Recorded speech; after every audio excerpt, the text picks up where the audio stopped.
Smart choices, empowering individual and collective action. This session will be led by chemist Dr. Archina Butiaping, Head of Research Management at the Department of Research Development. Let's warmly welcome Dr. Archina.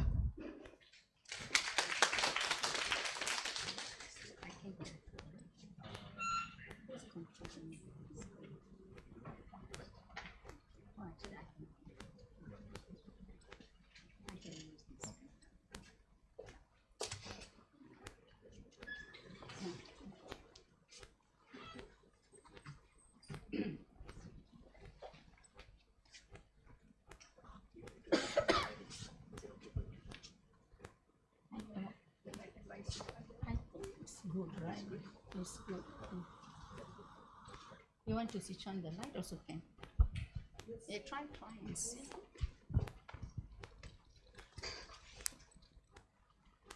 Is the slide clear for you all? No, it's better to switch it off, right? Okay, thank you. Yeah, in a bit romantic kind of environment. Okay. Good afternoon, everyone. Okay, myself, I'm Archina. So today, thank you very much to Dr. Sharmila and the team for inviting me to give this lecture. So it's not a lecture. Today I will be taking it as a sharing session with you all. What currently in UM we are doing, and as an individual, as a community, as well as the organization.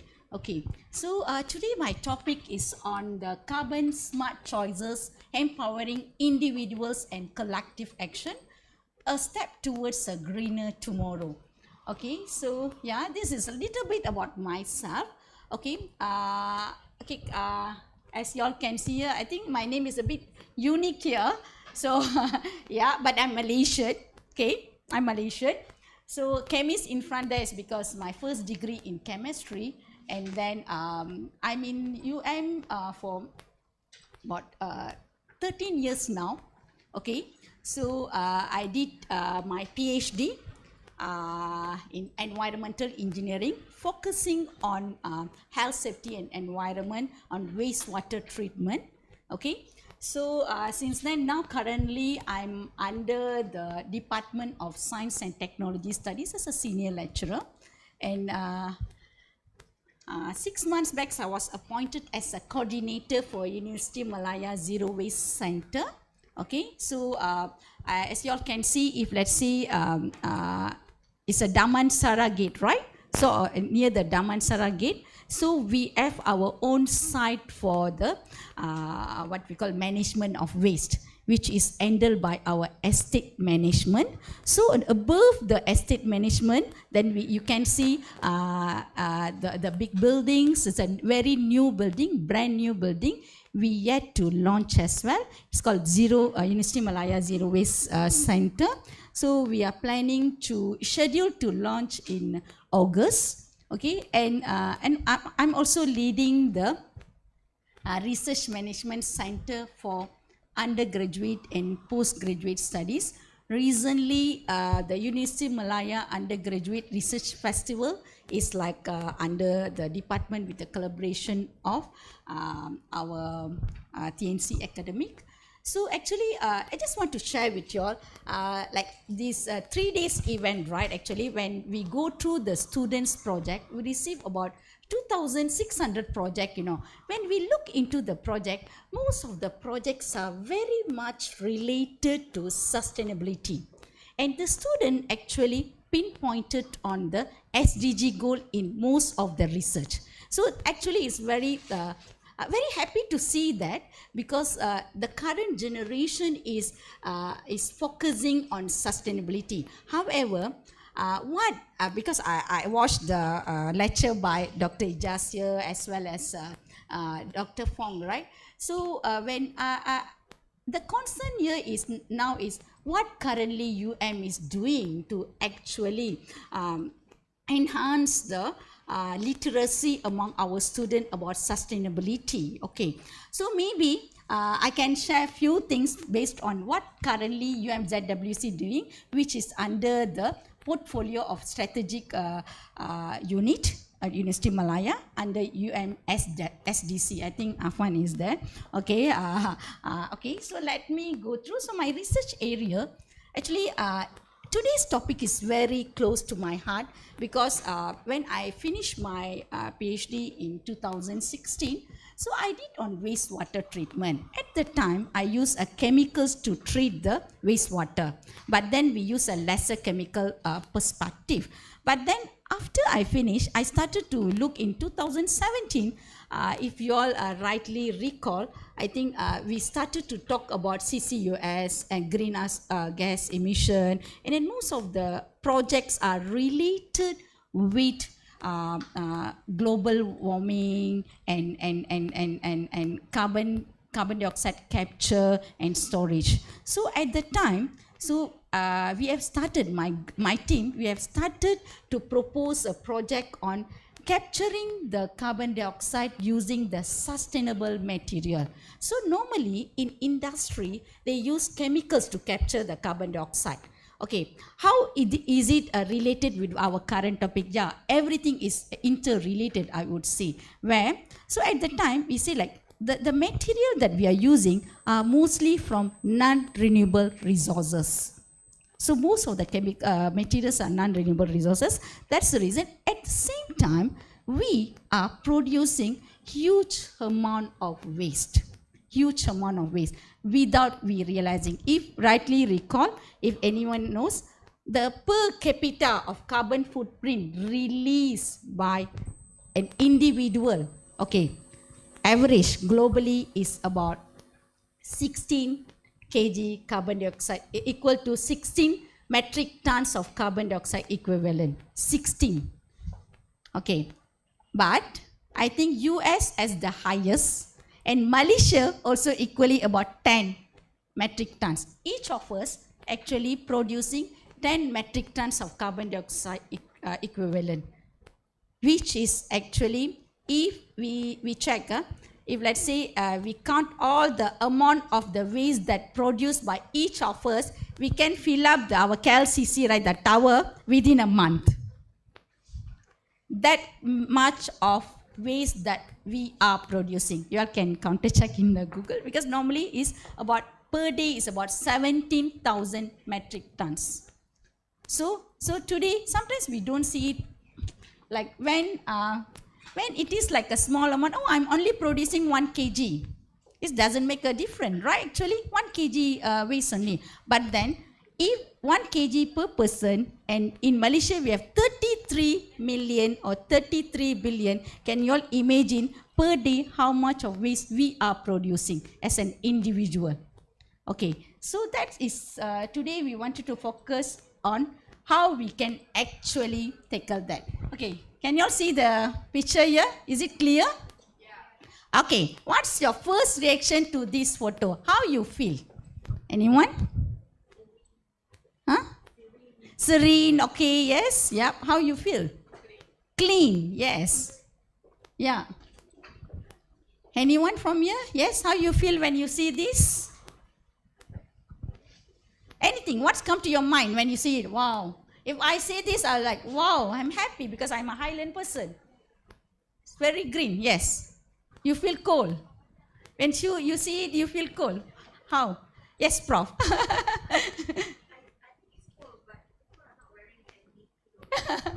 So is it not close? Is it? I think got close, maybe not, cannot be seen. Oh, it's like not the cover jacket, right? Actually, yeah.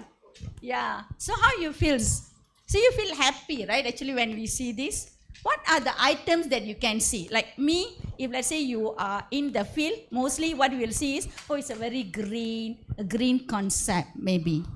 But at the same time, you see, you actually, somehow this particular development can able to actually disturb the ecosystem. Am I right?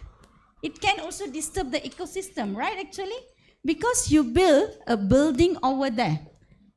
If the planning is not done rightly, it can actually affect the ecosystem.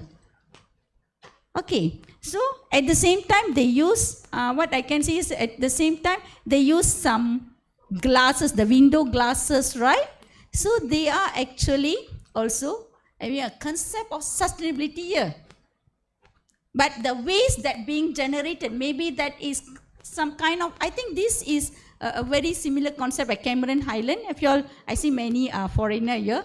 So I think Malaysian, we know the Cameron Highland, right? The Bo Tea Estate. So there's a bit similar concept, right? So if let's say there is a restaurant there, definitely there will be a waste being generated, right or not? Waste. The energy consumption. So I think, I believe that the first two speakers were talking about the energy, waste and SDG and all, right. It very much interrelated. But when we see it first, we feel happy. Okay, it's interrelated. Now, do you know how much carbon dioxide is being released for each email we send? Okay, email is being a trend now, right? Email now is like those days I email my lecturer. Nowadays my student WhatsApp or Telegram or WeChat, right or not? Okay, you all aware, if you all ever think that how much of carbon dioxide is being released by sending one email? It doesn't cost us much, we don't think about it, right? Actually, right, it doesn't. Kita tak bayar kan actually. When kita tak bayar anything, sometimes it's not a concern, by the way. However, we are in the era where we supposed to, as an individual, as a committee, we supposed to think how to protect our environment, our planet. Okay, but then, are we doing the things rightly?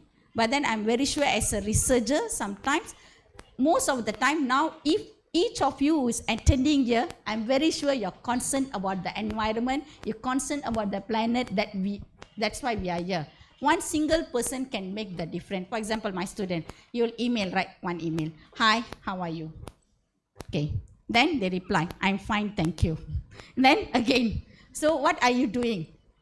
So again you reply. So it's about tail of email will be there, right, actually. But then you can do it within one short message. Within one short message. Because this also about, this is, I think you all will get shocked. It's about 0.3 gram of carbon dioxide equivalent is being released with each email that we are sending. But it's very small amount. It's 0.3 only one. It's not so big. But then can you imagine worldwide how many millions people are sending email every second? So this is the concept that we wanted to bring in here, where as you all can see, you can actually fill up about 10 to, you can fill up a petrol car to drive. The amount of carbon dioxide is being released by sending one email. I opened my email today. So I was like quite busy like past 1 week due to the event. 300 email I received. I think our lecturers then from UM Info and everything, like 300 email. You don't clear your email by day, you will end up cleaning it the next day about 200 emails, including information and our students' email and all. So it means, I think we can do some research on this, on how much of email per day as UM people we are actually receiving. Okay, but then that is the fastest way rather than those days we send by post, right, actually? I don't know, this generation, I've seen the post that the letter is being posted, very less already. I think only like a very, I mean like important matters like things to do with vehicles or housing, they will send and some email from bank, right, actually. But we are avoiding all this paperless. We are going paperless. However, when we are going paperless, we are going into email. That email things also need to be optimized. That is the concern here. What I wanted to say is, I'm not telling that, oh, email also bad. It's not. But then, whatever we do, it need to be optimized to get a better output from there. Okay, similar AI or whatever technique that we are having at the moment. Okay, we do not, oh, I think something is there. the slide. Okay, we do not inherit the earth from our ancestor, we borrow it from our children. Very strong statement. We are borrowing it from our children, your children, my children. Later in future, in 10 years' time. Okay, so I want my own grandchild to see a very beautiful waterfall. I want my own grandchild to see the Port Dickson beach, very nice. I want them to go through the snorkeling in Pulau Tiaman or Pulau Perhentian or Redang. If we don't protect it today, we are actually being very, I won't use the word, very strong word, I would say it's a sinful, but then it's not good for them, right, actually? So, yes, next. This is why we are talking about that, why we need to talk about, we supposed to protect, we are responsible to protect the environment, right? So this is the trend that we are seeing from 1970 to 2016. This is the real data. Thank you to Dr. Afra. She actually helped me to prepare this slide, and with Dr. Adila together. Okay, so this one, very interesting. The index is 1.0. In 1970, the living planet index was 1.0, the highest, 100%. Throughout the years, can you all see it's reached about 0.3. And we also seeing a lot of this in news, right, actually, a lot. But then is it consistently being shown? It depends on what type of video are you watching. If let's say you are watching anything related to environment, I think the trend now, I think I need to talk like a Gen Z now, because if let's say you again similar YouTube, right? If you actually go and look for Ed Sheeran, then all the songs will be recommended about Ed Sheeran or Taylor Swift. If let's say I'm looking for the sustainable related news, and definitely it will be videos, right, related to that.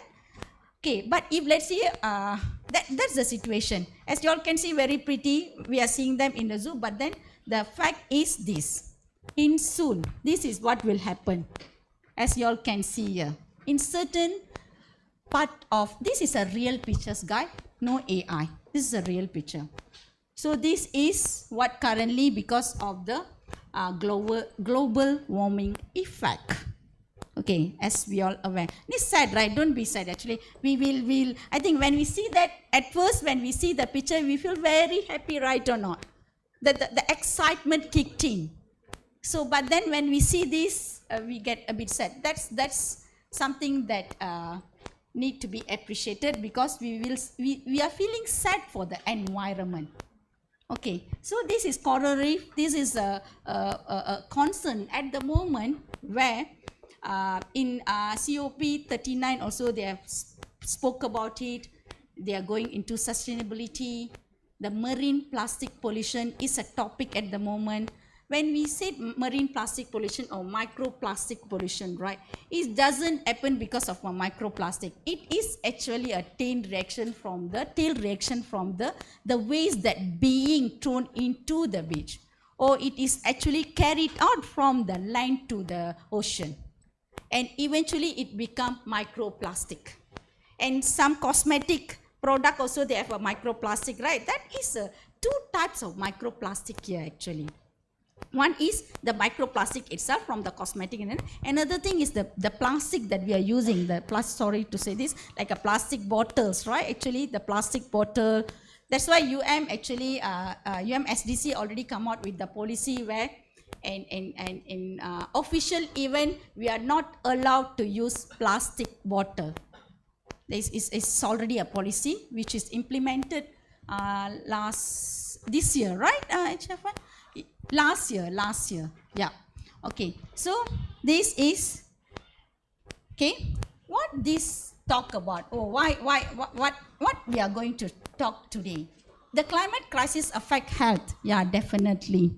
The food, economy, and as well as security, especially food security here, which is which is like the future. Future is affected. Whatever action that we are doing today, it's affecting the future of our own generation. So actually, without we realizing, right?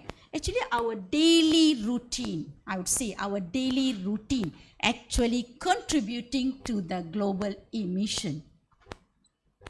So, and as a students, youth, as well as people like us, so here only student and youth, but then even ourselves actually have a powerful role to play in leading the change. Okay, so this talk is aimed to raise the awareness, and to inspire carbon smart choices. What as an individual we can do in order to protect our environment. So the small things, maybe it's for you is small, but we started with small, we can inspire 100 people, the 100 people inspire another 100 people, the another 100 people inspire another 1,000 people, 1,000 to 10,000, 10,000 to millions. It definitely going to make a difference. Okay, so this is some statistical. As you all aware, I think okay, I'm almost 40. So when I was 20 and in the past 20 years, I realized that the weather is very unpredictable in Malaysia as well. Those days we can easily predict. Now it's very difficult to predict the weather, right? Okay, that is one of the impact that we don't really realize. Second is my grandmother, she used to tell me that those days when their time in 1930s, they also have like a 4-season kind of things, I'm not very sure about that, but my grandmother shared with us. She said they also used to have that 4-season kind of things where they can predict. But now it's a bit difficult with the weather forecasting as well. And 2024 is the warmest year since 1850, the warmest. I felt the heat actually. Even today, like I travel to Johor, it's too heaty. That is not the Malaysian weather, I feel it's not Malaysia. Okay. So second is and the temperature is raising at 1.35 above the pre-industrial average, which is a concern. When it goes more higher, it's a bit difficult for us to bring it down, actually. It's going to be difficult because we reach the threshold there, and then it's going to be a bit difficult. That's the reason now we are talking about carbon footprint, and people are started to focus on that. Okay, so and the last one is on the solid waste management. As I mentioned earlier, in Malaysia itself, right, per day we are producing more than 17,000 metric tons of solid waste, and the landfill that we are having is being closed down as well, actually, most of it, because once it's full you have to close it down, then you have to open the new one, right? Actually, when we see, okay, whatever waste, the domestic waste that we are producing and we are putting in the dustbin, right? I think about 10 years back, when I first came to UM, I can see the different types of dustbin there, the recycling bins. Even when I go back hometown in Kedah, they said that my father will separate the waste. But recently it's not being done. It's not being done. In UM, we are still doing it. So I'll share with you all what we are doing, how far we have came in the past 10 years. However, certain places, I mean, I would say there is no continuous awareness on this, maybe. Because I speak with Prof. Liana, I think just now, she also mentioned that the awareness is the key. Awareness is the key. So this one is the global waste management. Actually, when we are throwing away the waste, kita rasa macam One plastic, right? Actually, we are just throwing away. We are not actually forecasting to 333 billion people that living in Malaysia. Each of us throw one big dustbin, which is like about how many kg? Maybe about 10 kg, maybe 10 kgs. So each person are contributing to more than about 1.3 kg of waste.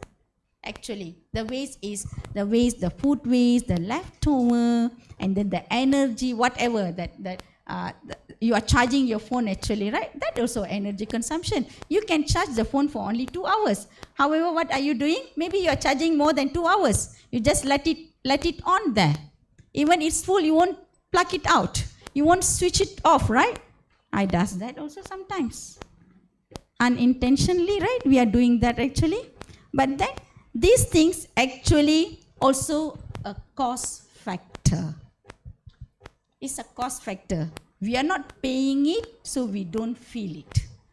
But then monthly, like yearly, I think we will pay some amount for the municipal to collect the waste, right? Actually, if I'm not mistaken, about 300 ringgit per annum, something like that they are paying.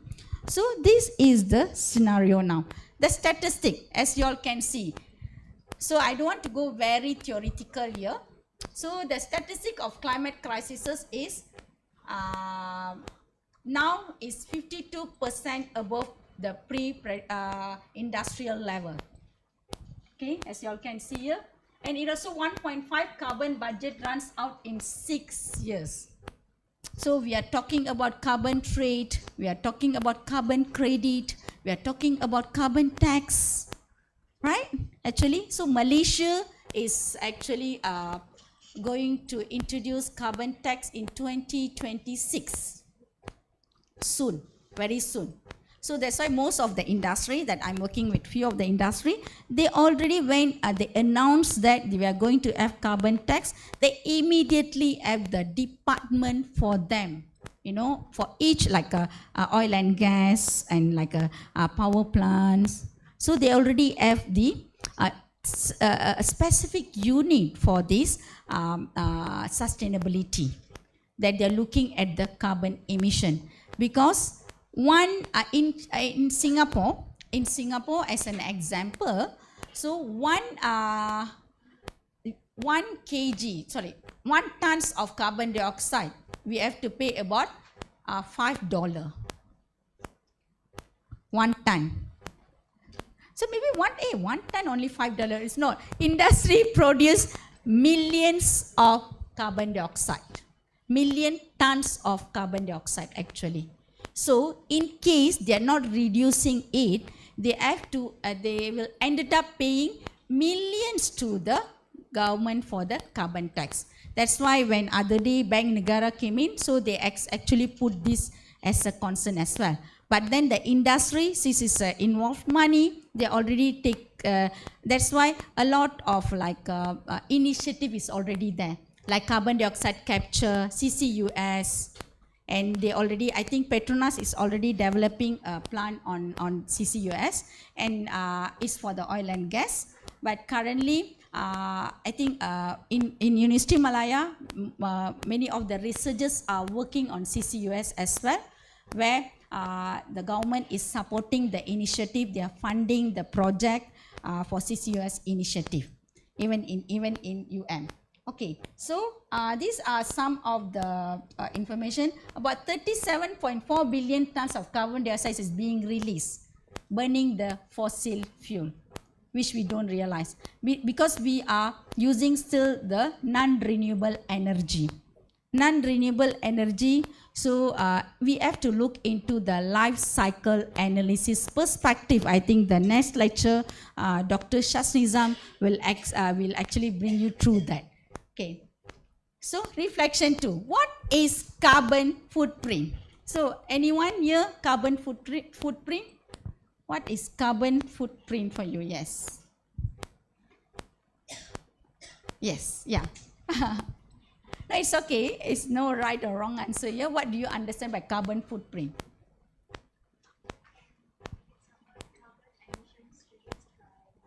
individual. Yeah, nice. So why currently people are talking about carbon footprint in your opinion? Why suddenly, right? The topic is blooming suddenly. In the past, maybe 5 years, maybe past 5 years.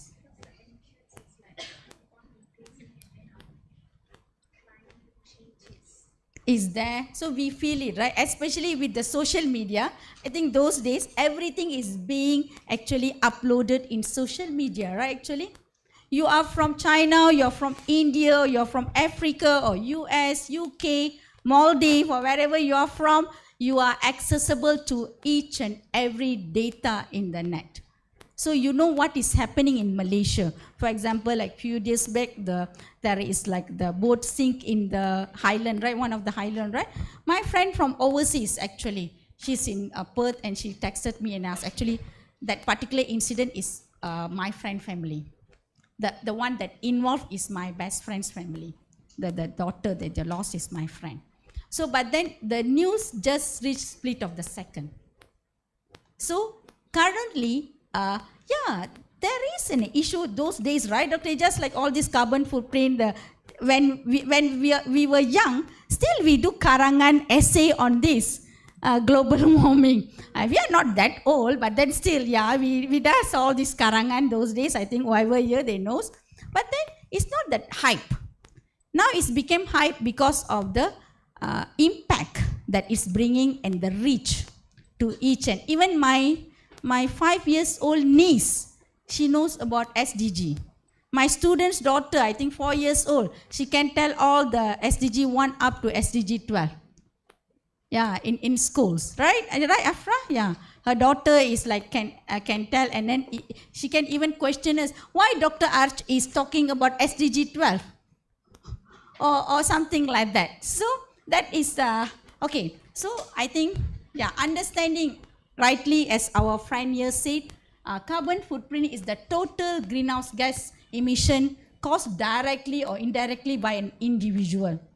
The direct cause we know. Indirect is the situation here, an organization, event or product. Okay, so these are the average individual carbon footprint breakdown. Maybe you will get shocked, right? So as you all can see, the highest percentage is coming from electricity. Definitely. That's why we are going into some non-renewable energy at the moment, right, actually? And then second highest, no, highest is transportation, sorry, because we are commuting everywhere. If you all realize, right, the number of car on the road is keep increasing. That's why the traffic jam is very bad, especially in area that doesn't have a transportation system, right? Let's say like in Japan or in Singapore, and they already practicing that. In Malaysia, we are there actually. We are doing so well at the moment. I would say we are not reaching there yet. However, the transportation in KL, when I speak with my friends who come from like overseas, they say that it's prefer for them to take public transport rather than they rent a car. They can even walk, right? I think you all trust, right? Actually in KL, KLCC, the MRT availability and all. But still, ours is the highest. Our contribution towards the emission through the transportation is the highest. Second is the electricity. Third is the waste, food waste, which we don't realize. Yeah, Malaysia full of food.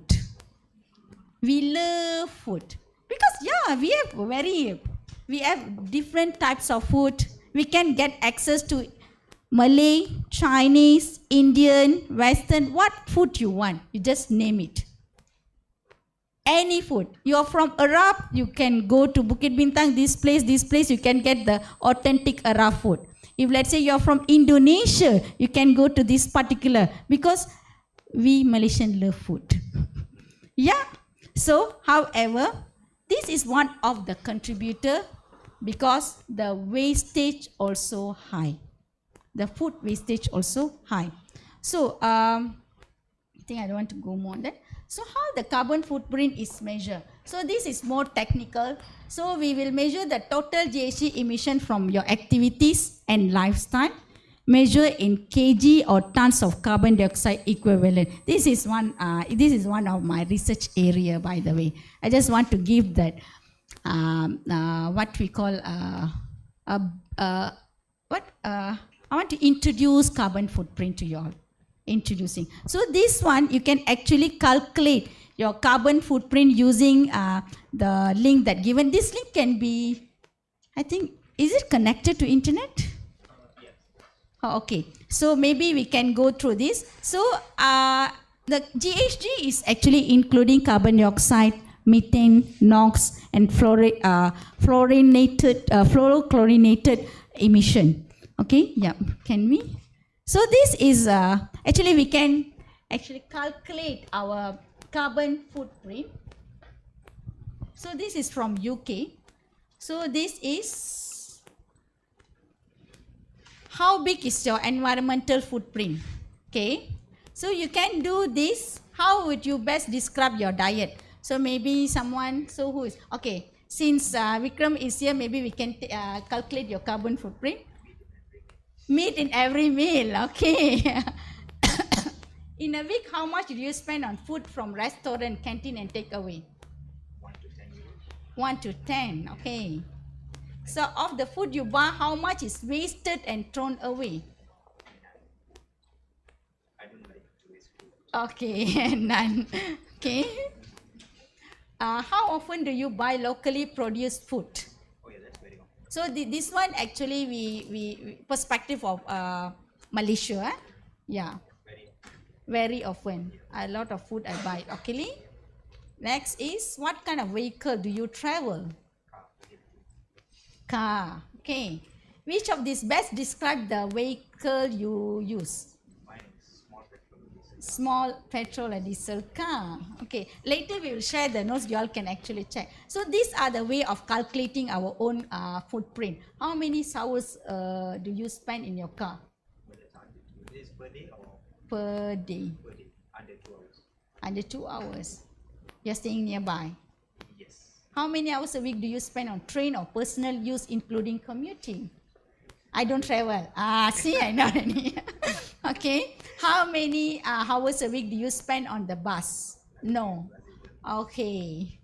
So, in the last year, how many return flight? Domestic.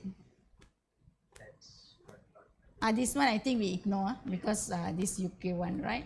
Okay. What percentage of flight do you offset? Most of the time offset, is it? 25, right? Now is the common one is 25% actually. What kind of, how do you live in? Wow, a lot of question. Huh? Right, I live in a condominium. Condominium. These are the, actually I want to give some knowledge to you how to calculate our own carbon footprint, which most of the time we fail, you know, actually, including myself. What kind of house do you live in? Flat, okay. Oh, a lot. Huh? Okay, how many bedroom do you have? 2, 3, okay. How many people? 2, 3, 4, 5, 3, okay. How do you eat your home? Electricity. Okay. No. Okay. Yes. Yes. Okay. How warm? I don't have Definitely. AC in home. Oh, okay. Really? Then over. Okay. Which home energy? So give us 1 minute. We want to see how much he generate. Later we can calculate our own. Yeah, I changed all the bulbs to energy saving recently. Okay. So energy saving. Yep. No solar, nothing. Okay. I think this is too much, right? I think later we can actually. Okay. This is. Yeah, TV, laptops, and PCs. Okay. That's another one. Spends on clothes. This is also on the clothes, you see. You can actually answer. So this also on the clothes. What we can actually understand from that, each and everything, the daily activities that we are doing actually contributing to the carbon emission. Okay. So this is actually fun. We want to see how much we actually generate, right? So we will continue after my lecture, we will check later. Okay, because I think it's going to take some time, right? So I'll continue first. So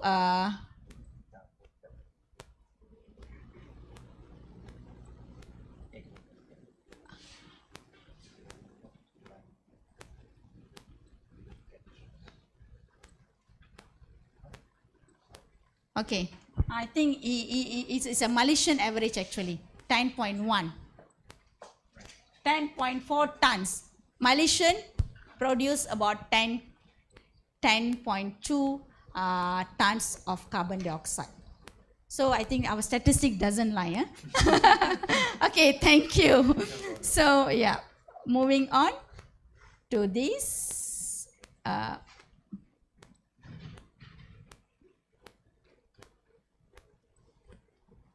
Okay. Okay. So this is a reflection. Okay, which do you think has the highest carbon footprint? Anyone? Yes. Beef burger. Any other answer? Yeah, rightly. Why do you think beef burger has the highest footprint? Is a red meat? The processing itself, right? Actually, the amount of water is being used, the processing from the food that we are giving them, the environment, the area that we are providing to that cow, right? Actually, so all this is counted compared to vegetables, right? So when you grow vegetables, the amount of energy and the emission is lesser. So that's why. But then when you compare, if the cow, so the one cow can actually feed about how many families, like during the Raya Hajj, about 10 families, right? They can give it to 10 families.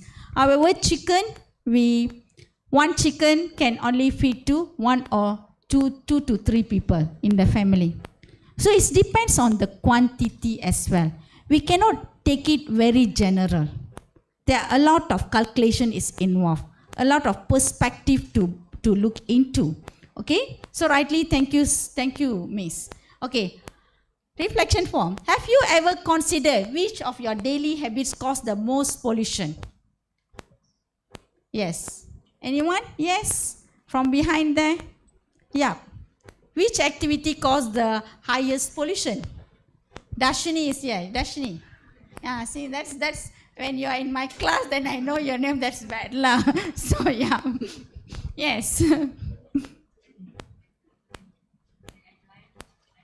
Transportation. Okay, good. Anybody else? Anybody think that, oh, I'll take shower. I'll be in shower more than an hour. Anybody here? An hour. It also causes a lot of waste of energy, right? Actually, the water. Okay, beside that, I used to change my clothes at least 5 times per day. Anybody here? Because every time you change your clothes, you have to wash your clothes, right? When you're washing your clothes, you're using water. You're using the electricity. And then you have to dry it, right? Sometimes, recently, many of us are having dryer at home. We are not using the sunlight, right or not? So these are the few factors that involve actually. So most of ours, maybe some of you, I think Vikraman said he don't like to waste food, right? Some of us, we might take 1 plate of rice, but then maybe we are very hungry. That's why you shouldn't eat when you're hungry. Too much hungry, you cannot go and take, especially buffet, because we will tend to take everything. If I'm hungry, right, I pass by any shop, I want to get everything in the shop. From the pastry, to the coffee, to the rice, everything. So, this one also, we used to take a lot, but then only half we can finish. That also contributing to the emission. Because what is happening here is, when we waste the food, right, we are going to put in the dustbin. What is happening after that? We are overlooking it. It's not in our mind. They will collect that. They need to bring it to landfill, and they have to treat it, right?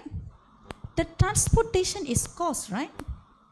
When transporting to one place to another place, it is costly actually. One trip per trip, and since I'm the coordinator of the UMZWC, per trip you used to pay 300 ringgit.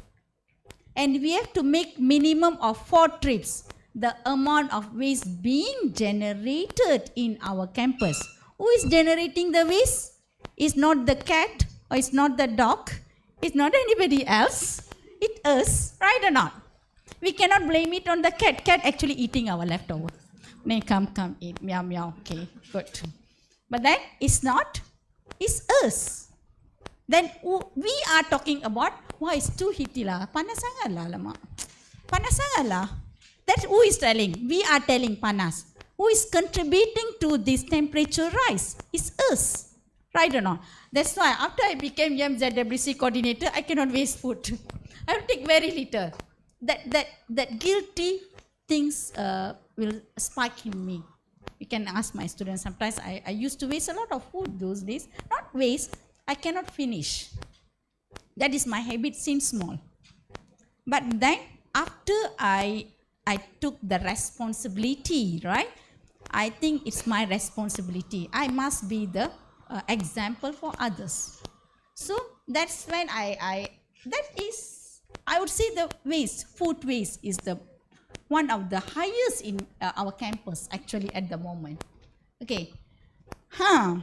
One of it is transportation, as you all can see here.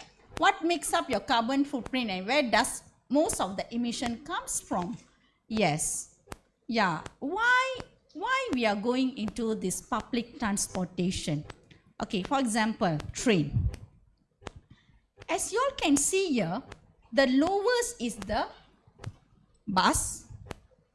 The second is the train. Maybe they use both fuel as well as electricity, right, actually? Yeah.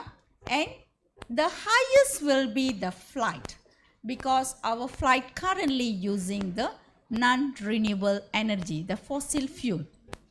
And it's flying on the air, right, actually? So a lot of emission is being released as well. It's easy, the environment can be easily polluted with a flight compared to the bus or train or car. Okay, however, okay, so it means the petrol car is about 170. However, if let's say I'm driving, so but in one car only one person, that also not so good. If we are sharing, that's why carpool is encouraged. Because each of us, if let's say each of us bringing car here, means how many car going to be here? About more than 50 cars. If one car emits about 170, 50 car will emit about 100 car, means is going to be about 17000. It's quite high. But then if all of us take bus, we only will emit about 27 gram. If we are taking our personal car, we are going to more than 17,000, which is about, more than 17,000 gram. This is we overlook, right? Always, right? We go for convenient, right or not? We go for convenient, definitely. Yes. So, okay, you are planning a 300 kilometer trip. 300 means like from here to Penang lah. I'm from Penang, so we'll go to Penang. Beautiful highland. So, what transport mode would you choose to reduce the emission? Anyone here? You will choose. Don't tell me, because I just now already explained to you that the train will emit the lowest based on your own personal thing. Which one will you choose? Train, bus, car, or aeroplane? Train. Bus. So you'll choose bus. Okay. How about anyone who will prefer to drive? Vikram, you'll prefer to drive, right? No. Not. So we prefer to... 300 is very tiring also, right? I understand. So, but then, So this also depends on the kilometer. If 300, which one do you think will emit the highest carbon dioxide? Anyone? Car, aeroplane. Any other answer? The highest is from the train. Sorry, highest is see, I trick you all. It's from aeroplane flight because they use fossil fuel, and the emission, right? It's actually it's a big, right? Actually, the amount of the fuel that we fill up also very about how many liter, more than 100 liters, something like that, right? Depends on the size of the aeroplane, right? So, and then the emission is direct to the atmosphere. So it means more impactful compared to yang macam kereta dengan train. Understand? So there is a difference. But then for convenient, we will go for the flight, definitely, right? But then if we have a group of friends, we might carpool. Like myself, recently, my parents, I always send them to train. However, if any emergency that need to reach within an hour or 2 hours, we will choose the flight. But not common, not so common. Okay, so but then now we have a carbon, what we call the trade also, right? Actually, offset, carbon offset. So like we started to look into that as well. Okay, these are the, as I think I already explained, the key contributors is energy use. Air condition, of course, without that we cannot survive, especially now, it's too heat, right? Actually, but then we are trying to actually adjust the, as you all can see everywhere. If you live in Bangsa, if you pass by the Cal Gateway, right? Cal Gateway on the left, on the right is the university station, right? So they will have some board over there, right? They will write tolong jimat electricity in BM. Could actually emak marah, jangan something like that. Very funny, but then very attractive. Actually, it's in BM. So it means we are trying to actually and lower your air condition should be above 21 Celsius. Don't put below that. Okay, this is all a small step that we can take to reduce the carbon dioxide. And food and diet, most of the people now going for vegan, vegetarian. I'm not there yet. Okay, so I'm a seafood lover, but then still I'm trying to reduce my chicken intake. I don't take beef, I don't take lamb. But then still it's not, but then we are trying to manage ourselves actually. So these are the food, and as well as you all can see, vegan can emit lesser 50% less than the normal one, if let's say you are vegan. But if this is meat heavy lah, I think we are not that group yet. We still are moderate. We not emit that much of carbon dioxide. Okay. The consumer habits, the type of materials that we are buying. So okay, I don't want to compare the brand. However, yeah, I'm an Apple user, but still the Apple as a good strategy, I would say, the marketing strategy, where now if you all realize, they don't give you the wire, the plug, I mean like the adapter is not be given free, right? Actually, so this is, they put it as their initiative for carbon reduction actually. But I would take it in a both way. This involve ESG as well, yeah, environmental, social and governance, as well as economic also involved. They also reduce the cost by not giving the adapter, right or not? At the same time, the adapter that given, it can sustain more than few years, even 10 years. Why we need to get a new one? To produce that particular adapter, they are releasing a lot of carbon dioxide as well. But then when they calculate the carbon footprint. So Apple will release the data on the carbon foot calculation with each release of their new product. Actually, if you all realize, you all can go and Google it and you can check, which I didn't find it with other brand yet. Maybe they are doing, but so that being a concept, or it's being their marketing strategy, I would say, at the moment. Okay, then the cotton shirt. So some people, we prefer cotton shirt, but then we prefer cotton shirt because you feel like it's more better, warmer, right, compared to the normal one. But then it also, as you all can say here, the fast fashion generate a lot of waste. And also gadget recycling. Sometimes we don't recycle our gadget. So, but then now I think quite a number of this one, and waste, landfill waste, as I rightly said just now. As an individual, we are producing more than 1.2 kg of waste literally every day. Okay, so this is dine-in or takeaway.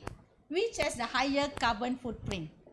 Dine-in, makan dekat kedai ataupun you tapau? Take away, tapau lah. It's a Malaysia way of telling it, take away.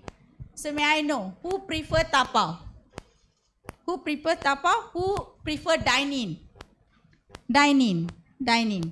So which one is higher carbon footprint? Tapau. Tapau, tapau, yes, right, a good one.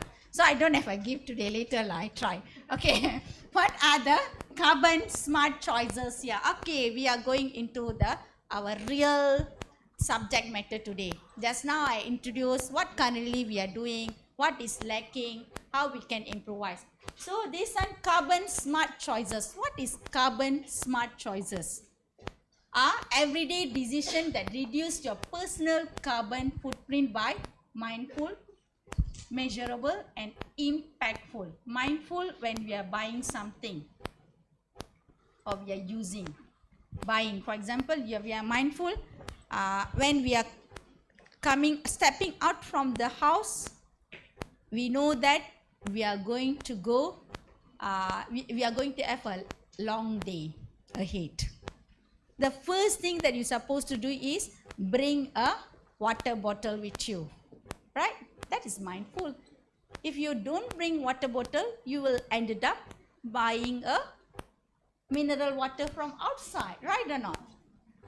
If you are buying mineral water from outside, so definitely you're contributing to the carbon emission. Plastic. If you bring it, so you may also save money. You don't need to spend that 3 ringgit 80 cent for the mineral water, which is like 1 liter, right? Okay. So the impactful means we know if, let's say, I'm buying this plastic bottle, then I need to throw away, it's going to the dustbin, it's going to reach the landfill. If reaching landfill, it's going to contribute to carbon emission. Or if it's reaching any ocean, it's going to contribute microplastic pollution. These kind of impactful things that we will think ahead. Okay, then it's measurable. So we know that each of our action will contribute to the carbon emission, which through that carbon footprint calculation just now, right? Actually, yeah. So, yeah, moving on. These are the smart carbon example for individual. I think we can make it, it's a list. There are quite a number. This is in our daily life. Unplug electronics. Once you use it, you charge your phone, right? After you charge your phone, you're supposed to unplug it from the source. Because indirectly, it actually contributing to the emission. Because still running on the behind, you know. So, not only you switch it off, but you have to unplug it and from the source itself. Okay. Second is on the walk, cycle or public transportation. So, if let's say you can walk, the weather is good, why not? I think UM has a good scenery, and we have already developed a pathway through the transportation unit, estate units and all, right? Now we already have like cycling pathway as well. I think I also seen just now about the blue line, right? Actually, it's very interesting. By the way, I realized it on the road because I stayed in campus. I'm a fellow in College 12. So I stayed in campus. So I realized that. So why not? If let's say you need to meet your, for example, I'm in engineering, right? So our buildings, like I used to say in engineering, the block V, and we have to walk to, I need to meet my supervisor in the main building, which is in a block T. So sometimes if I'm very tired, I will take the car and park down. It's just few meters. If not, I'll take the staircase. We have extra calculation. Actually, I didn't realize. It's better to not take car because it emits carbon as well, right? But then when we are tired, we tend to do that. That's why I said mindful. I should think first, okay, I think it's better for me to walk rather than take the car. Because, okay, I think better, it's okay, 5 minutes walk. It doesn't make much difference, right? Okay, so next is go meatless at least. Okay, this one, it's individual preferences, by the way. But I think if, let's say, Hindu, they practice it vegetarian per day, and Buddhism also they practice as well. Now many of my Malay friends also, they are being vegan, they going meatless and all that. This is individual preferences. This we cannot actually talk much on that. And shorten showers, that's why I said anybody like to shower for an hour, that I think is a lengthier, maybe 30 minutes or 20 minutes or 15 minutes or 10 minutes, 5 minutes I think too short maybe. Okay, so this maybe we can reduce. We have to see our habit, by the way, because sometimes I take shower more than 15 minutes, depends, but then I'll make sure it depends, you are washing your hair, but then you have to consider when you are taking shower, what kind of, like, is it showering or is it already in the bucket, which is the best option. Shower definitely, sometimes if showering you don't switch it off, it can cause more water wastage. Okay, that's why those days, so we have the bucket, so we collect in the bucket and then we use that bucket, 1 bucket or 2 bucket, then we have the measurement. So now you have to calculate based on the how long are you showering, so how long your tap is on. These things maybe we overlook, right? We never even so much concern on that, right? And bring a reusable bags or bottle. This is being, okay, Malaysia is doing so good. I would say, I'm some people may be thinking that, why you keep telling the Malaysians? Yeah, when we see in the past 10 years, we are actually achieving we are actually doing so well with sustainability. Okay, an example. Okay, I'm from Penang. Okay, last time, like, we used to pay 20 cents, right, actually for the plastic, right, to buy. Now, in Penang, they have introduced, if let's say, they introduced 20 cents, after that, they introduced 1 ringgit. So now, even that particular day of the week, you cannot even buy plastic at all. You have to bring your own. You have no choice. If you don't bring plastic, or you don't bring your recycle bag, you cannot you cannot get anything. You have to bring it using your own hand. You terpaksa bawa. No choice. But at first they started with 20 cents and 1 ringgit, then 2 ringgit. Now that particular day, Wednesday, if I'm not mistaken, they don't give you plastic at all. You cannot even buy. So, but then, if that particular state can actually practice that, why not the entire Malaysia, right? I think we already have that mindset already. And also, I'm quite impressed when I visited Hong Kong. That time is like they are very good. They don't waste food. They are very concerned. They don't spend too much time dining in the place. They are very, very particular. And also about India. Is India not yet reaching that developing country stage, right? However, they are practicing. They don't even the stall, right? Like normal normal stall, they don't have the plastic. They don't have plastic. They are using some leaf to actually give the food or whatever is it. They don't use plastic at all. So it's a normal small shop, actually normal shop, the street shop. So I believe that we also can adopt that. We are there, but we are not there yet. But then it's about the habit, the awareness lah. So these are some of the global initiative, carbon smart choices. As you all can see, WWF, Earth Hour. I think this one we all aware. So there we have a mass participation to raise the awareness, and UNFFC Carbon Action Initiative, and Apple Carbon Smart Initiative. Just now I mentioned about it, right? So every new phone, they say they're reducing at least about 0.1 kg or 0.1 tons of the carbon dioxide. Okay, actually I want you to go, this is about the sustainable plans in Malaysia. So we already have a sustainable fashion. Maybe we don't aware it, but actually it's already there. Zero waste design philosophy from the beginning. So the innovative pattern cutting techniques to reduce the fabric waste. So they are reducing the, okay, for example, when we are cutting the fabric, so they are optimizing, I would say. So it means they are planning it well. So they make sure that no waste, not much waste is being produced.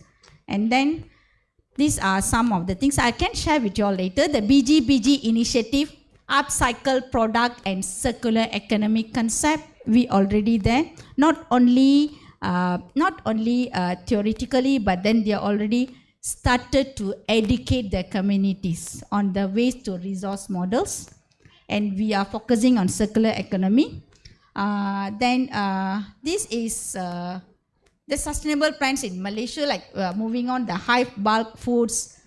It means they have this, I think maybe we can visit Malaysia first bulk store in Bangsa, KL. So they founded in 2016. They offer the food, toiletries and cleaning supplies in package free or refillable containers. For your information, we are going to breed this concept in Universiti Malaya Zero Waste Center, where we're going to have refillable detergent and shower gel and all soon. It's already in progress. By August, it will be ready. So this is the concept that we wanted to bring into Universiti Malaya. Okay, so because we have the market here, when you refill the detergent, I think it will be cheaper compared to the one that you buy from the shop, because you bring your own container, right, actually? Okay, so next, okay, what's one habit you will change this week to reduce your footprint? Okay, we already speak about a lot of things, right? So I want to know, what habit that you want to change this week? Anyone? You off the electrical appliance, unplug them. Very nice. Anybody else? Going vegan. Wow, that's nice. Okay, yes. Oh, you want to cook your own, you don't want to eat outside. Yes, nice. So you are actually, the transportation and all, you are actually reducing, right? Anybody else from this side? Any one thing you want to change? Anybody from here? Okay.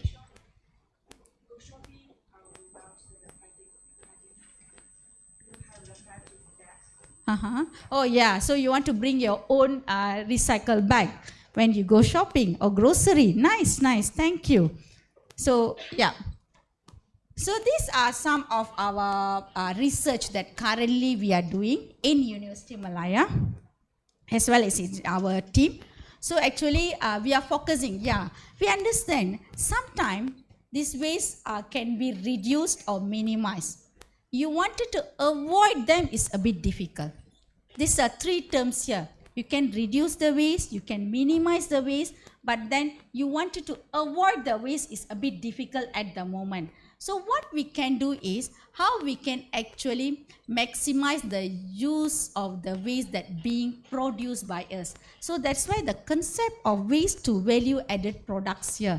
So what currently we are doing is in our research team, is we are trying to convert the waste into value-added product.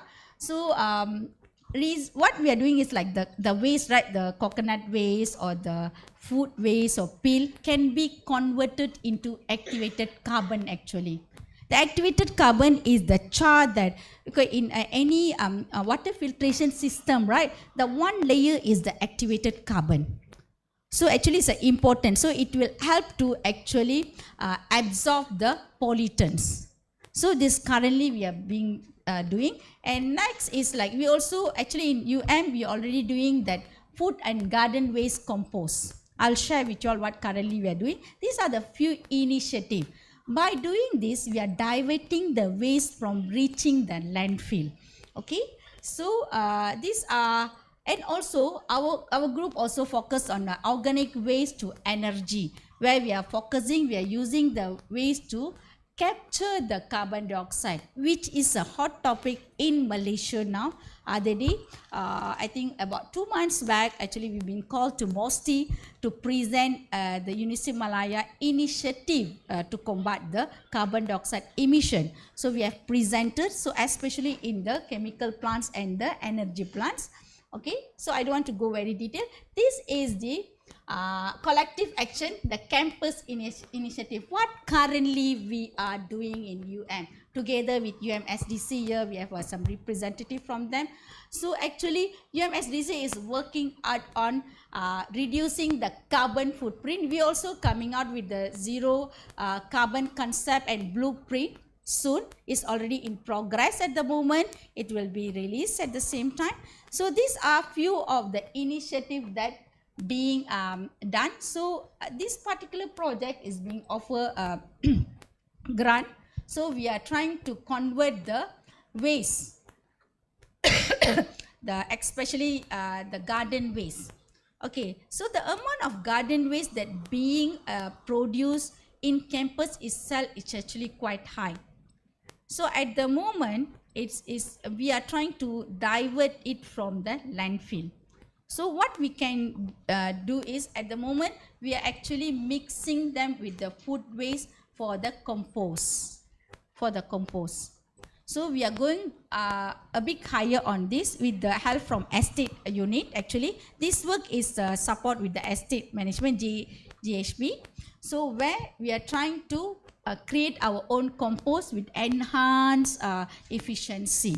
So this is like our research, which this is all about, like we are engaging with UMZWC, JHB, which estate units, colleges. So we have selected a few colleges to work with them to collect their garden waste and food waste into compost, which is currently being done. Okay, so and yep. Okay, reflection is, this is, sorry, I think the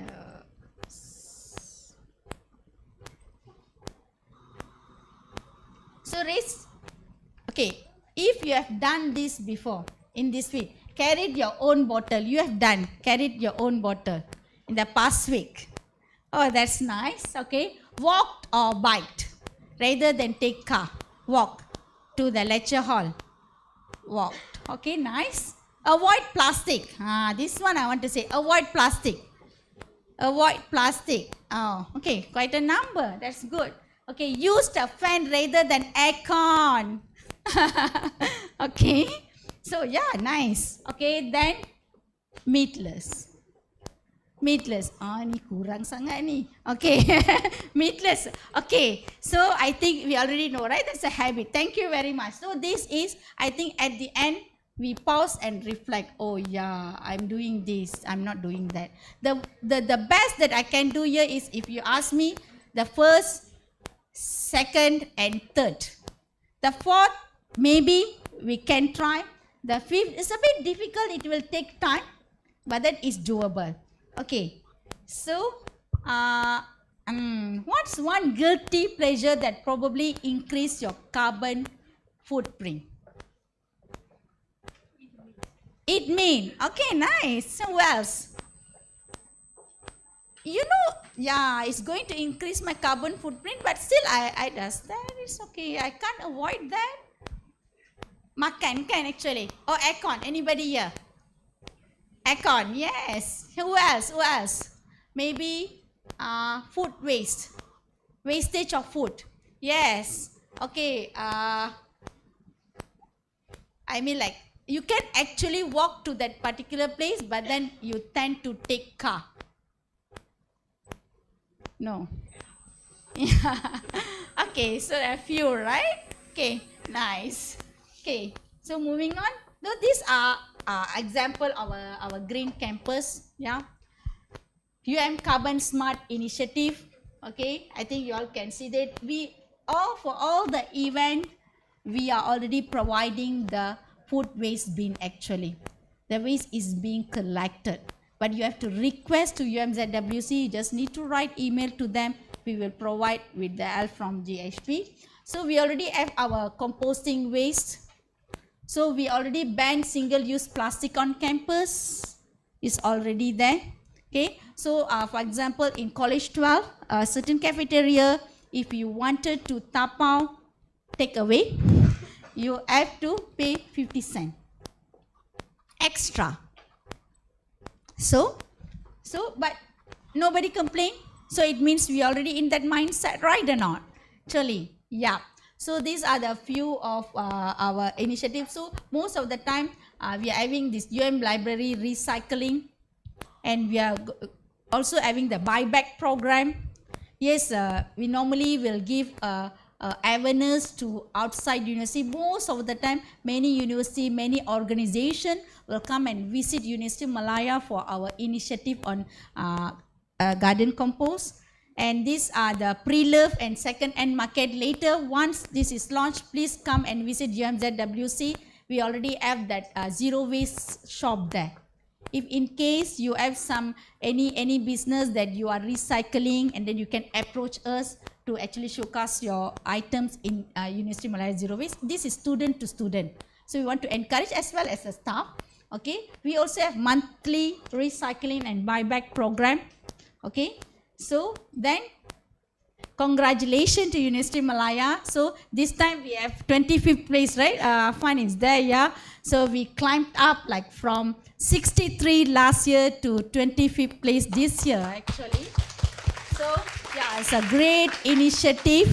So it's a collaborative initiative between the students, the unit, everyone. Each one of us are actually contributed to this ranking, by the way. Okay, so what would be the first step if you were a UM sustainability leader? If you are UM sustainability leader, which one you want to touch? You want to touch on the green energy, or you want to touch on the sustainable transport system, or greener dining and food system, or make sustainability a core subject? So just now I was speaking with Prof, and Prof said, I think the last fourth one is we need to actually embed in our syllabus. So if you are a UM leader, which one you want to touch? Number 4, sustainability a core subject. How about yes? Anybody else? Yes, yes sir. Number 4 as well. So how about others? Transport system in UM. Okay, nice. Take a note. How about you? Over there? Any others beside sustainability a core subject? So we also actually can go into greener dining as well, right? It's doable. Not so much of improvisation required. Certain things like transport, yeah, we can do. Maybe a frequent bus or frequent bus stop, or the awareness to the student on bila bus stop kan. Sekarang dah ada dah actually. But then maybe we can improvise. The greener dining will have a better, kan nowadays people like Instagrammable place. Maybe with better lighting, require less source of electricity. Okay, so we have a very nice campus. Okay, nice. So barrier to change. Why? To overcome this. I didn't know this at carbon impact. Normally we always say like maybe it's a defensive mechanism, I would say. I didn't know. I tak tahu lah. I tak tahu pun kena banyak ni. I don't know actually. So we should reframe our thought. So we said we can actually education empower action, start small and stay curious. So maybe rather than we don't know, we try to find the solution. So if let's say eco product, definitely I don't deny it, very expensive. Organic is expensive. But then when we see expensive, we don't see the long-term effect, right, actually? So maybe we should look at the long-term. Maybe if you spend extra 2 ringgit, but then you can actually keep it for longer than the normal product, why not spend the 2 ringgit? So this is the reframing our thought. Okay, so I think this is, if let's say please scan, this is a volunteer at UMZWC. Let's say you wanted to become a volunteer in UMZWC, then later we'll share. Okay, these things is some kind, I'm going to call for action now. This is kind of each and every one here. I really encourage you all to take this, challenge, I would say. So this is, what's your next carbon choices? So you have to commit to one sustainable habit for 21 days. 21 hari ni, 21 days, you actually commit to one action. For example, you used to drive to meet your supervisor, for example, or to meet your boss. So maybe you try to walk. Maybe you unplug your devices when not in use. This is a 21 challenge. We believe that when we challenge ourselves for more than few days, it will become our habit. You know, like being vegetarian. I was vegetarian for 16 days because So, but then after that, on the 17 days, 18 days, a bit difficult for me to consume the meat because I'm so used with vegetarian, right? Actually, for the 16 days. So this is for fun, actually. I hope you all can participate. So this is the registration code.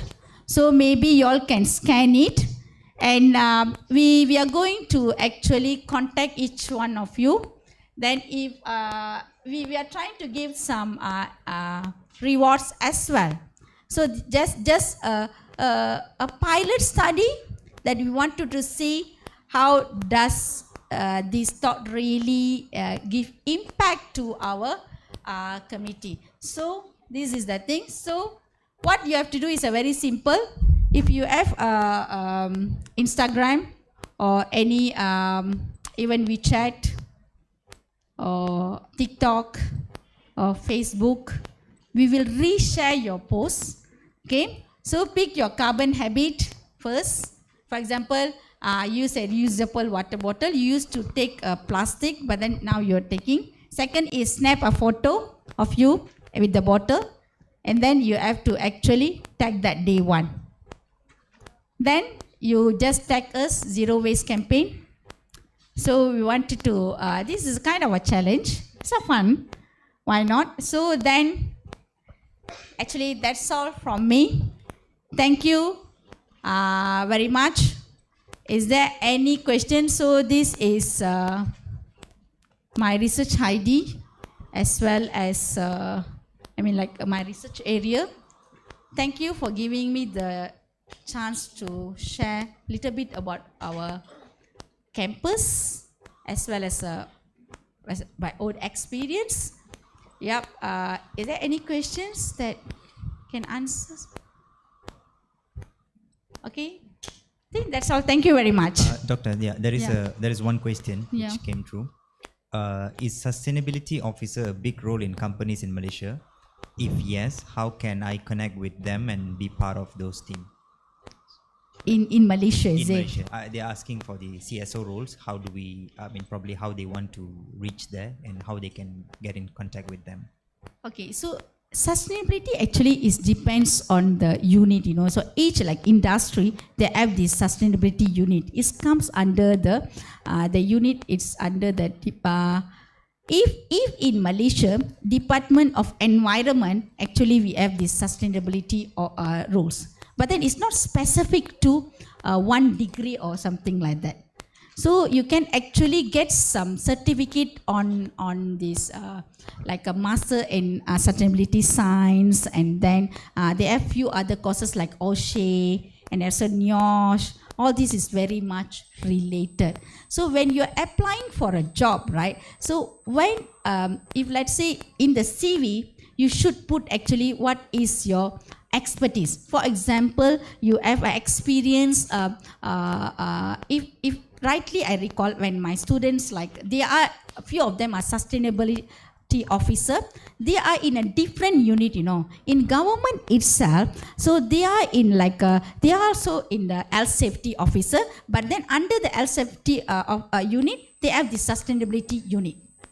But then even it is a small, but then they actually currently the key terms is on the carbon footprint and then life cycle analysis. I think Dr. Shahs is here, is expert in the life cycle analysis. So these are the selling point for you to get attached with this sustainability unit. So maybe you can put, and if let's say in Malaysia, all the industry, they have this particular unit. Because we are going to come out with the carbon tax now. Into 2026, we will have the carbon tax. So you can actually browse through. If let's say anything, the key terms can be environment, environmental management, or environmental engineering. So sustainability, there is no terms like sustainability officer at the moment. It comes under the wing of environmental management, environmental science, or environmental engineering. Okay, so you can actually, I think that's answer, right? Yeah. Don't choose sustainability alone. Sustainability is a wicked problem, which is very complex. So, and also ESG, environmental, social, and governance. So if you have, if you can take some certificate on ESG reporting, GRI reporting, it will add advantage to your career. So that's my advice to the student, right? Yeah. Okay, anything else? Okay, thank you very much. Any more questions from the floor? Sorry, Doctor. No. Any more? Okay, thanks for a very engaging session. I really enjoyed the session. Thank you. Thank you, Doctor. Doctor, please remain on stage as we would like to present you the token of appreciation. Yeah. In the middle, please, Doctor. Okay, sure.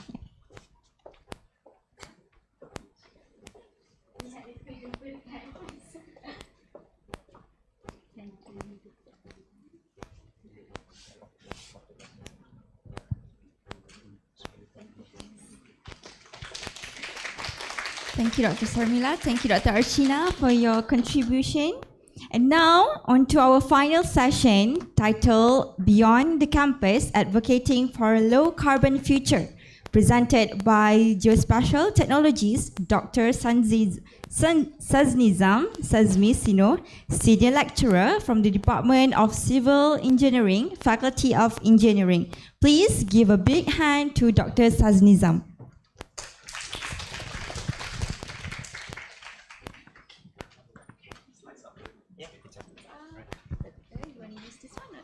Wireless one. Yeah. I'll control. Okay, great. Yeah. You can just turn off the lights, please. Yeah, sure. All right. So thank you so much for the warm introduction. Hello, everyone. My name is Dr. Saz. My full name is Saz Nizam. You can call me Saz. I'm from Department of Civil Engineering. But first of all, thank you so much for the organizers. Thank you so much for your time as well. We are at the last part of today's seminar. And I know you've gone through a long, many talks since morning, many activities. So today, to end off or to close off everything, we will be making it very light-hearted, a very engaging and interesting session as well. So my topic that I'm going to be capping off to you guys is, as you can see up here, is going to be beyond the campus. So what happens when you as a university student go back home, or maybe you finish studying? What can you do to help sustainability? Or what's your role in society?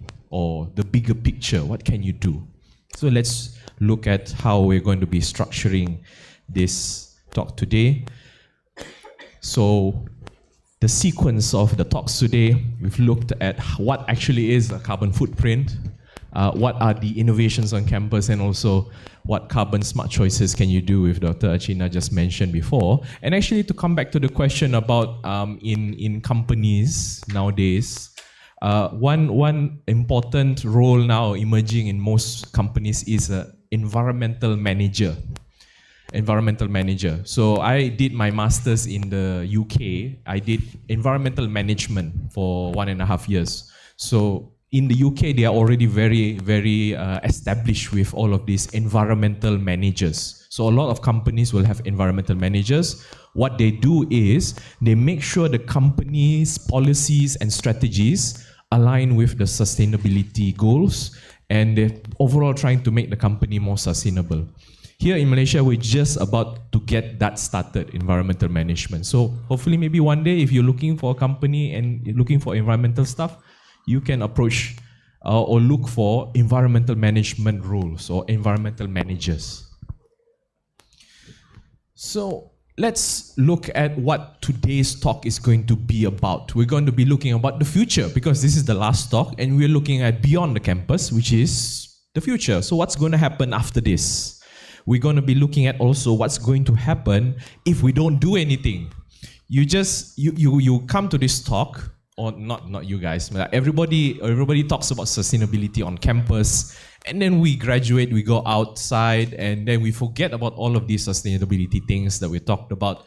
What's going to happen after that? Then we're going to be talking about an important thing that you need to consider, which is a behavior versus a lifestyle. And lastly, we're going to be looking at what are essential things to do, not optional things to do. But let's start off with the future, okay? So I want you to imagine you are on a small boat. It can be a small boat, it can be a big boat, but imagine you are on a boat. This boat is floating in the middle of the ocean. You cannot see any other boats, you cannot see land. So you're enjoying the cruise, it's getting fun, it's a nice trip on the ocean. But then after a few days or months, you start to worry. My food is running out. My water is running out. What am I going to do? Because I can't find land, or I cannot see other ships to help me. So keep this in mind. We'll come back to this at the end of our talk. But I want to highlight to you there are certain things that are changing nowadays in our Earth, on our planet Earth. Earthquakes that the scale have never been seen before are starting to appear now. We're starting to have lots of hurricanes, flooding events worldwide, landslides, again, big tsunamis also. These sort of things are happening quite frequently nowadays. And natural disasters, we're not talking about man-made disasters like plane crashes, that's another thing. We're talking about natural disasters. The earth itself is changing. Back in 2023, you can see how bad the floods were. You can just imagine how much meters of water that would take to submerge the sign there. So this is a police station in Johor. And I know this is quite old. 2 years ago is quite old. There are some more recent photos that I couldn't put inside due to time, but you can just go on the web, on the internet and just find out so many different things happening nowadays. This is happening in 2021, 2022. And if we track the statistics, you can see they are going up. Okay, so the statisticians among you, or the people who are in, who know a lot about numbers, you might say, this is going up because we are reporting it more. Because back in 100 years ago, 200 years ago, they did not report it. You can say that's true, but how much is it actually that we are reporting that actually can make a change in that sort of sense? So our natural disasters are increasing. That's the bottom line, or that's the conclusion that we can come from based on our data. Is this normal? I don't think it's normal. If you think it's normal, then okay, power to you. But the vast majority of us really think that this is not a normal thing. And let's explore a bit on this. What is this? Anyone can tell me what this is? It's ice, right? It's ice. It's water which is frozen. Very simple thing. But who would have thought, or maybe you might not have not thought, that the ice that you put into your drinks to keep it cold is also a big factor in what's happening around the world. So is this the same as this? What's this on the left hand, on my left, on your right? This is an iceberg. It's a big piece of ice floating in the ocean. What happens if this ice melts? Or maybe you can say, if you put ice in your glass, what happens if the ice melts? It's another question you can think about.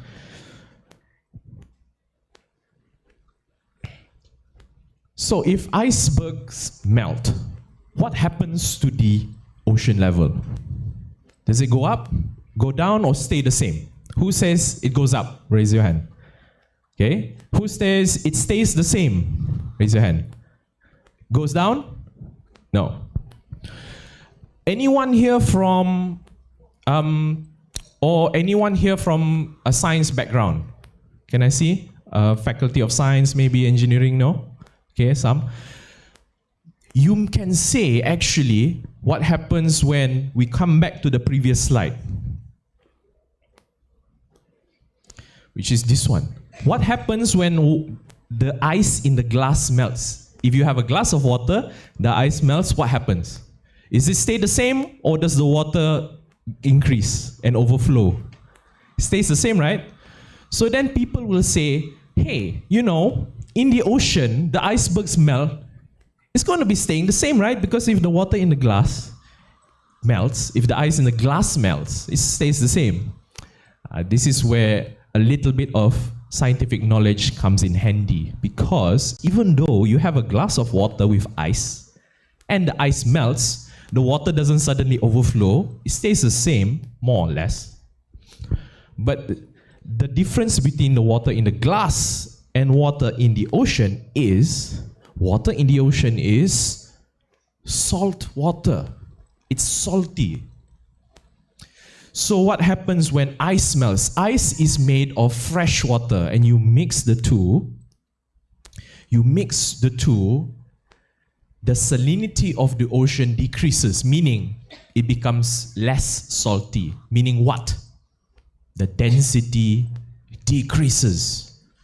I'm starting to inject some terms here. But the density of the ocean decreases, and that causes what? Volume to increase and the sea level to rise. So it's recorded in between 1994 and 2017, 1 millimeter of ocean rise only due to this. So you might say, 1 millimeter, you know, that's so small.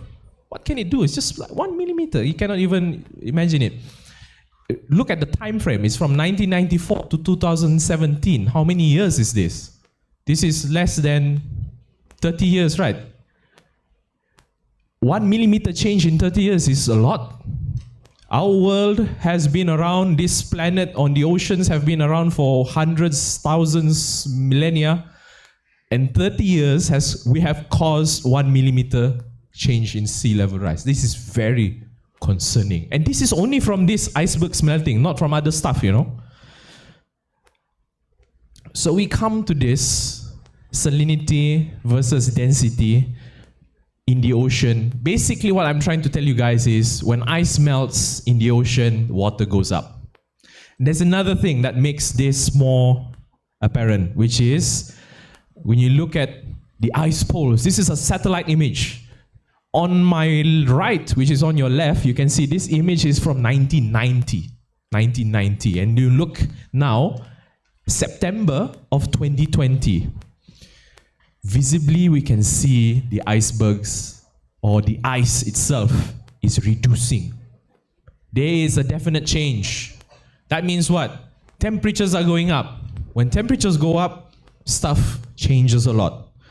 Like me and you, even if the air conditioner is only just 1 degree difference, we already start to feel strange. We start to feel uncomfortable. And another thing.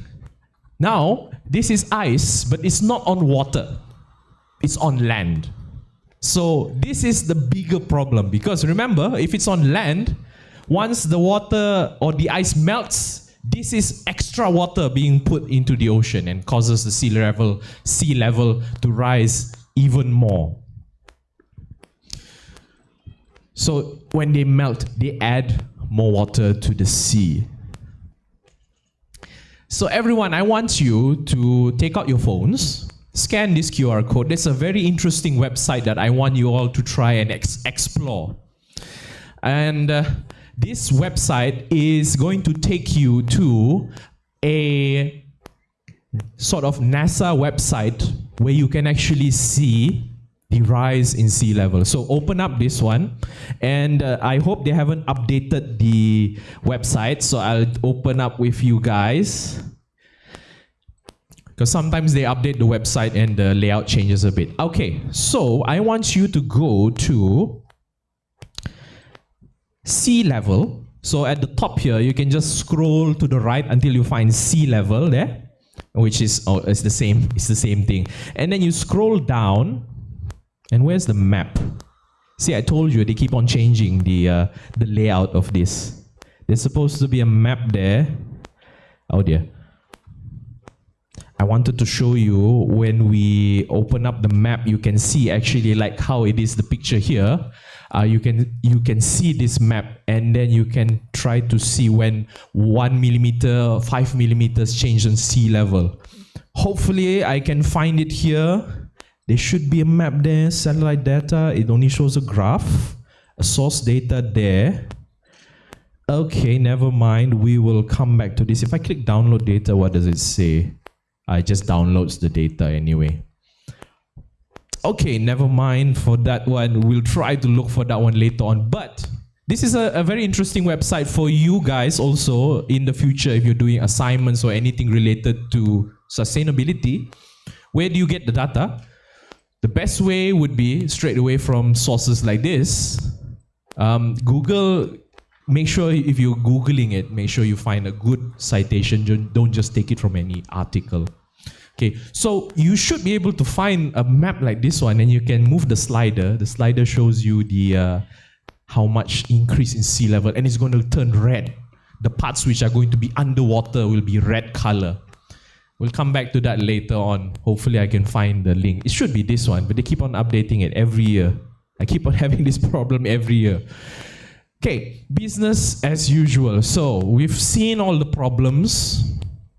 So if we don't do anything about them, if we're not looking towards the future, what's going to happen? So let's see what's going to happen if we don't do anything. This is a graph of the temperature of the Earth from about 800,000 years ago, BP, before something, but don't worry, it's about 800,000 years ago. And how they got this information is they drilled ice in the North Pole. They took out the ice, the air inside, or the particles inside the bubbles which are trapped in the ice. They analyzed it and found the temperature. Don't ask me how. They have some wizardry that they do. But we have this data. And you can see that there's a fluctuation. It goes up and down, right? So you might be saying, or some people say, not you, I know you guys are good. I'm saying that other people might say, global warming now is just the normal cycle. It's going up and down, up and down. If you can see from the graph, it's going up and down, up and down. So people say, the global warming now, we are just at the cycle where we're going up.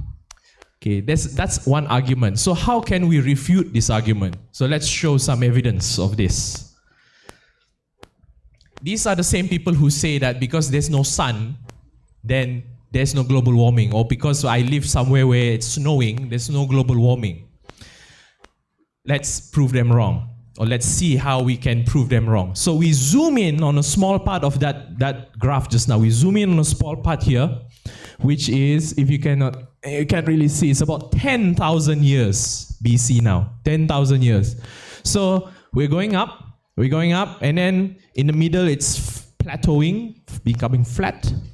And then you can see towards the present day, this is present day here, it starts to go down a bit. So you're saying, well, look, it's going down, right? We're okay, right? There's no problems. But I'm going to open up this small part here, and you can see. Yeah, we zoom in some more. You see, it's going down there, right? Then we have the start of the Industrial Revolution, 1760, right over there. What happens after that? Can anyone guess what the graph looks like after this point? After this point, the graph looks something like this. Coincidence? You can say it's a coincidence, but I think this is very, very likely due to the Industrial Revolution causing this massive spike in our temperature. If people still say that it's just a coincidence, I'm not really sure what else to say. You can live in your own world, melting as everyone else tries to save the earth. So is this normal? No, I don't think this is normal. This is not normal. Business as usual cannot be allowed to continue. And it's up to us. I'm not going to say you guys. It's about us, me and you, everyone here today, everyone in our campus, everyone in Kuala Lumpur, everyone in Malaysia, everyone on planet Earth. We need to do something. And it starts from oneself, the individual. So what can we do? So what can you do about it? And we talk about a small little thing about behavior versus lifestyle.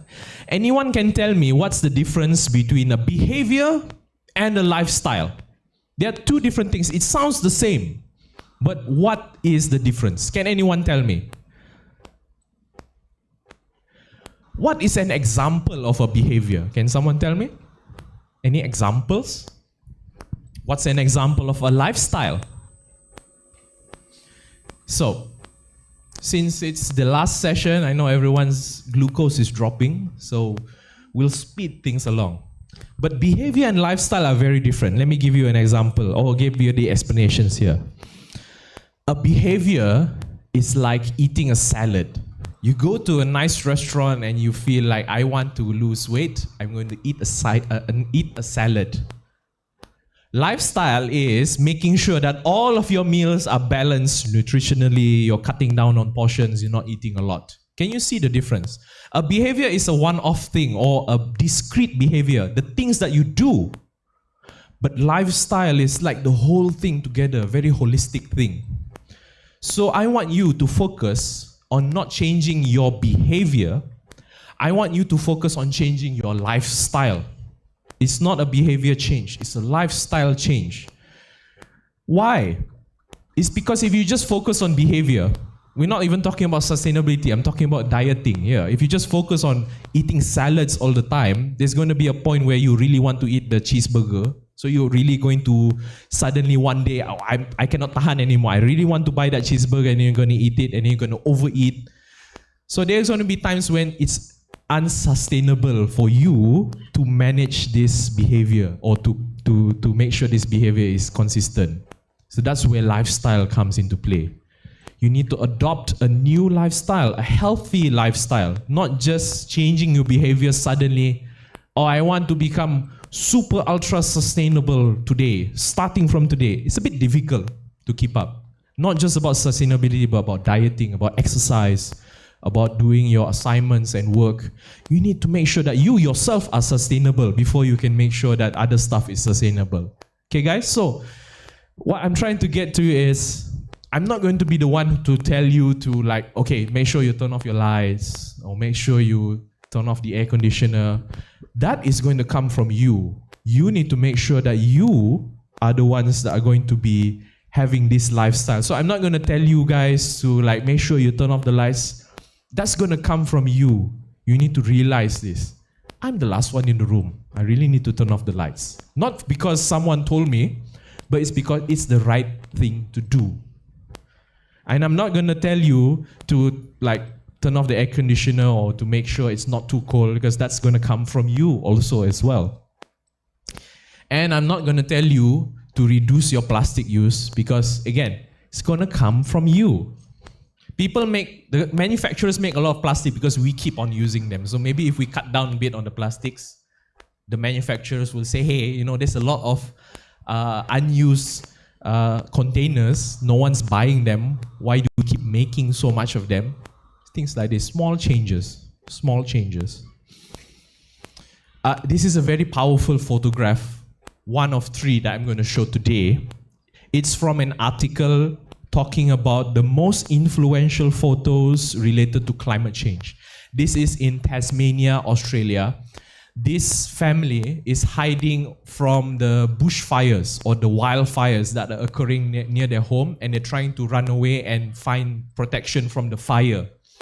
And I look at this picture, it always makes me, you know, very emotional, because you can see these are children just trying to live their lives, but they're trying to escape from this fire. Look, the parents holding a bottle of the mango juice for the kids. You know, it really gets me so emotional. And these wildfires, you know, they're happening. Why? Because of climate change. The climate or the weather now is getting so unpredictable that the temperatures are going really high, humidity is dropping, making stuff really easy to burn, especially in places like Australia.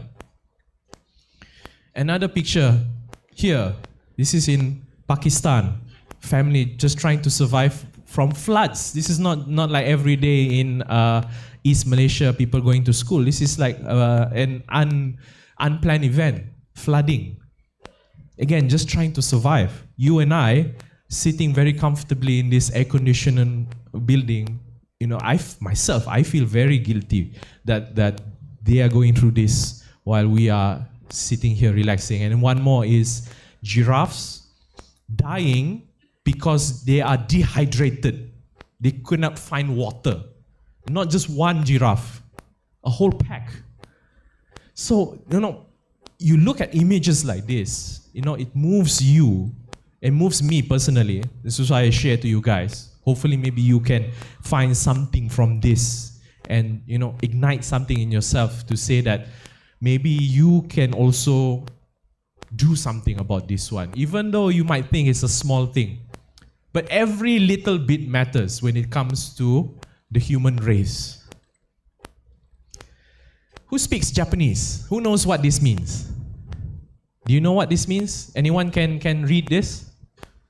No? Forgot your katakana, hiragana? This is, it's pronounced mottainai. Mottainai means, it's a Japanese word. Literally it means, it's not a word like definition. It's a phrase that people say. Mottainai means like, such a waste, or like sayangnya. In Malay we say, oh sayangnya, ruginya, like the food or something goes to waste that you did not get a chance to use it. And the Japanese people say this. So this emphasizes, I'm just taking an example from Japanese culture, but there's so many examples of this throughout all of our different cultures. We just need to look for them. What I'm trying to get to you is the appreciation for everything in nature, everything in life. Everything has value. Don't waste it. I feel very, very sad when I see people going to big events and eating, but then they take a lot of food and they leave the food. You know, maybe you can try, like myself, I feel very bad. So that's why my body weight is a bit high, because I eat everything, which is not a good, healthy thing to do. But maybe in the first place, I should not have taken that much food. So, you know, it all comes back to your lifestyle, the holistic things that you're thinking about. You're always keeping this in mind. It's not something that's on the spot that you want to think about. Every grain of rice is a drop of sweat. So you imagine if this is maybe your grandmother or your mother or your sister or someone that is close to you working in the fields to get this rice, and then you are just simply letting it go to waste. I always think of this. I always imagine this so that my actions or whatever I do is I'll try to my best to make it as sustainable as I can. Okay, so we're at the end. What key takeaways that you guys need to take? This is only from my session. I'm sure you guys got takeaways from all of the other sessions today. But from my session is, what I want you to keep in mind is, we need to change before the change catches up to us. You see all of those pictures of wildfires and floods happening in other countries. One day it's going to come here to Malaysia or to your country or to your home country where you are. And you need to change. We need to change before that happens. And once the thing arrives here, where we have wildfires, hurricanes, flash floods, which is already happening now, then it's going to be too late to change. So we need to change now. It's not optional. It is a necessity. You need to change your lifestyle, not your behavior, not just doing one thing. Adopt a new lifestyle. Make it sustainable. Doing the things that are sustainable. So make sure that you are sustainable when you're doing the sustainable things, okay? Not just doing something and then you're running out of steam and then you give up. That's not what we want. Value everything. Every little thing has value. Food, your pen, your phone. Make sure it doesn't go to waste. Use it as much as you can. Then only we can try to reach the goals that we want of sustainability. And the last thing, this is something I always repeat to all of my students, is we are passengers. We are passengers. On what? What ship, what plane are we on? We are passengers on this small little boat that we call Earth. And this is our only boat. We can't go anywhere. You can watch all the science fiction movies where we go on a space shuttle and abandon Earth. But right now, that's not happening. We don't have that technology yet. So right now, this is our only place that we call home. And we need to make sure that we can live here as long as we can without having our food run out, our water, or our places to stay. So with that, thank you so much for listening. And if you have any questions, I'll be happy to answer them. Thank you. Any questions? Thank you, Dr. Saznizam. So there's one question that came through. What is the role of Universiti Malaya as in to combat this phenomena that you mentioned? I think they're addressing to these flash floods and stuff that you told. Okay, so what is the role of Universiti Malaya? So let's talk about what the university itself is going to do or has been planning to do and is doing now. Many ways. One of them is, of course, providing financial aid, providing aid in terms of volunteers to help out with these, not only the flash floods, but all of these events happening. If you want to get involved, we have many channels to try to filter through. If you like to help out for volunteers, maybe for disaster relief, we have many different student groups, student clubs. Top down also, we have many initiatives. So you can just get in contact with us if you're interested in that. Number two, itself, the university itself, with all of the sustainable initiatives that we're trying to get, like what Dr. Archina mentioned, taking the public transport, having the recycling bins, doing this zero waste campaign, all of these different things, they are alone is not effective. If you just have one zero waste campaign only by itself, it's not going to succeed. What we need is what? You guys and many other of these sustainable campaigns throughout not only Malaysia but throughout Southeast Asia. But efforts from Universiti Malaya are among those giving financial aid, volunteer aid, sustainable initiatives in the campus. And also, if you notice, in your lectures, we also incorporate the SDGs inside. This is also one of the ways which we're trying to inculcate in your study or students as the sustainability elements inside, to inculcate them, not only students but also staff as well. But again, it's not only UM. We are not standing alone. you guys also not standing alone. We need to stand together. So everything that we need to do, let's do it together. Let's make the world a better place. Any other questions? No? Anyone from the floor want to ask? Any questions from the floor? About environmental management? ISO 14001 is a very important ISO 14001 14001. It's a standardized document. If you hear the word ISO, suddenly I think you're going to go to sleep. But I mention this because if you're talking about environmental management in terms of organization, companies, ISO 14001 is a very important document because a lot of companies are going to be following that. In the UK, everyone's following that. Here in Malaysia, just starting to follow the sustainability initiatives. So if you're talking about sustainability, you want to work in the environmental field in a company, environmental manager, you need to be familiar with ISO 14001. It just basically talks about how you want to do environmental management stuff at a company. Okay, guys? Thanks for listening. All the best for your future. Bring back your sustainability stuff back home. Start from your family, the close people who are closest to you. Then you can try to influence your friends. You know, don't suddenly try to become the champion straight away. You know, start small, and then one day we'll see where we can go. Thank you so much. Thank you so much, Dr. Saznizam. And we would like you to remain on stage as we would like to present you with token of appreciation. Please welcome Dr. Sarmila to deliver the token of appreciation.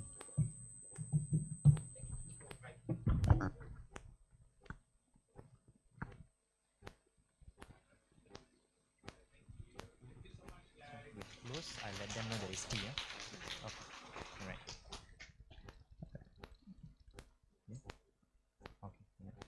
Right. And now to officially close our event, myself, Vikram, and my colleague Fatin, on behalf of organizing committee, thank you all for your enthusiastic participation today.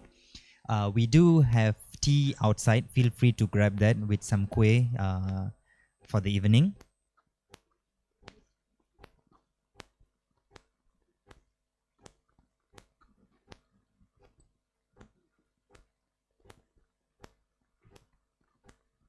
Yeah, and also regarding the earlier 21 days challenge, we do have 5 gifts for that. So feel free to follow that for the next 21 days, and we'll reach out to those winners via your email, right? And yep, that's it.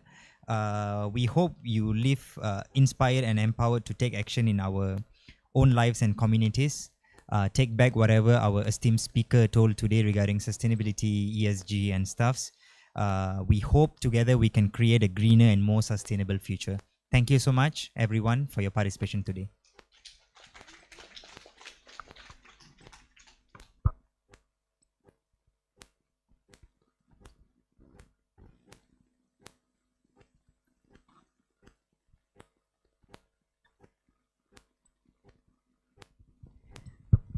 Okay, thank you all for coming, for your commitment, and we really appreciate that. So we have tea and also some what is it? Some refreshment. Please have that before going back home. Thank you.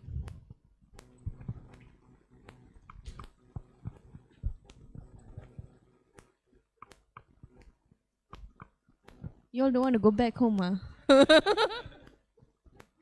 Finished already. Oh, they want to wait for. They are waiting for the attendance.